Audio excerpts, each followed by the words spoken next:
তো নমস্কার বন্ধুরা, তারা শর্ট চ্যালেঞ্জ ভিডিওতে তোমাদের সকলকে অনেক অনেক ভালোবাসা জানাই। তো আজকের ভিডিওটা কোনো ব্লগ ভিডিও নয়, আজকে একটা রান্নার রেসিপি শেয়ার করব তোমাদের সাথে। আজকে কাঁচকলা বুটের ডালের একটা রেসিপি করেছি, সেটা তোমাদের সাথে শেয়ার করব। তো চলো কিভাবে আমি রেসিপিটা করেছি এবং রান্নাটাও করেছি তোমাদেরকে দেখাই। তো দেখো, দুটো কাঁচকলা, বুটের ডালটা ভিজিয়ে রেখেছিলাম। আর দেখো কাঁচকলাগুলো আমি কিন্তু টুকরো করে নেব, 3 টুকরো করে নেব। শেষের অংশটা বাদ দিয়ে দেব। পুরো ভিডিওটা দেখো, তাহলে বুঝতে পারবে। তো দেখো আমি কাঁচকলাগুলোকে টুকরো টুকরো করে নিয়েছি। এরপর একটা পাত্রে আমি গরম জল বসিয়ে দিয়েছি। তো এবারে গরম জলের মধ্যে আমি কাঁচকলাগুলো দিয়ে দেব। আমি কিন্তু নুন দেব না, শুধু দিয়ে ঢাকা দিয়ে দেব 10 মিনিটের মতন সিদ্ধ হওয়ার জন্য। তো দেখো 10 মিনিট পরে ফিরে এসে একদম কিন্তু সিদ্ধ হয়ে গেছে, খুব সুন্দর সিদ্ধ হয়েছে। এবারে আমি এর ওপরের অংশটা দেখতে পাচ্ছি একদম পাকা কলার মতন সিদ্ধ হয়ে গেছে। তো এবারে ওপরের যে খোসাটা আছে সেটা আমি ছাড়িয়ে নেব। দেখো খুব সুন্দর কিন্তু ছেড়ে গেল একবারে। তো আমি সবগুলো ছাড়িয়ে নিয়েছি, দেখতে পাচ্ছ তোমরা অবশ্য বাড়িতে ট্রাই করো। তো আমার বুটের ডাল ভিজা ছিল, সেই বুটের ডালটাও আমি দিয়ে দিলাম। 3টা কাঁচা লঙ্কা, যেহেতু এটা নিরামিষ রান্না। এবার এটাকে আমি মিক্সচারে বেটে নেব।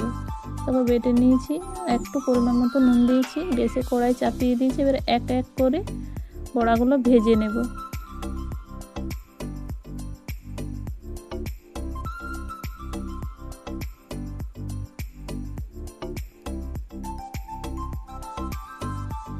তো বন্ধুরা, রান্নার রেসিপিটা কীরকম হয়েছে অবশ্য কমেন্ট করবে কিন্তু।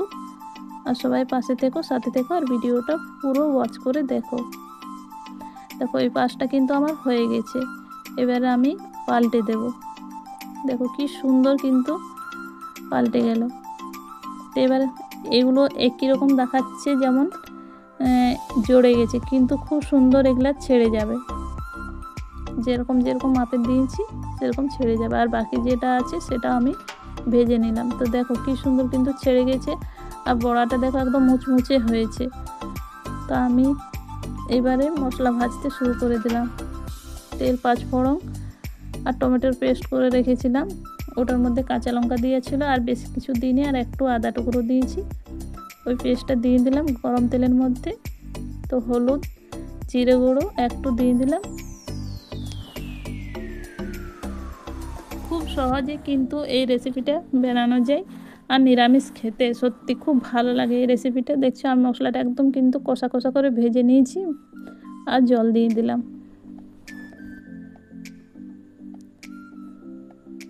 মশলাটা খুব সুন্দর করে কষেছিলাম কিন্তু।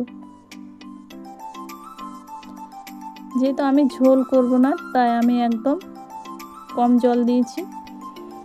তোমরা যে যেরকম খাবে সেরকমভাবে জল দেবে।